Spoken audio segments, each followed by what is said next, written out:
কারণ সংকেত audio story এখন 1 লক্ষের পরিবার।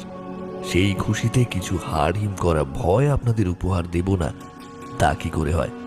সংকেত অডিও স্টোরিতে আজ আপনারা শুনবেন সৈকত বসুর কলমে একটি হাড় হিম করা ভূতের গল্প, আষাঢ়ের এক বৃষ্টির রাতে।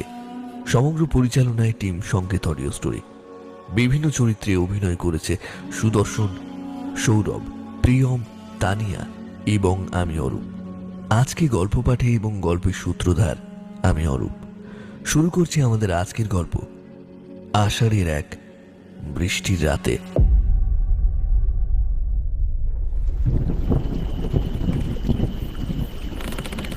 আমাদের কাছে বেশি সময় নেই। তাড়াতাড়ি একটা সময় ব্যবহার করুন। তাড়াতাড়ি ব্যবস্থা করতে দরকার কি? আগে ঝড় ভালো না। বৃষ্টি এসে গেলে ভালো কথা নয়। রাত বেশ গভীর, চারদিক নিঝুম।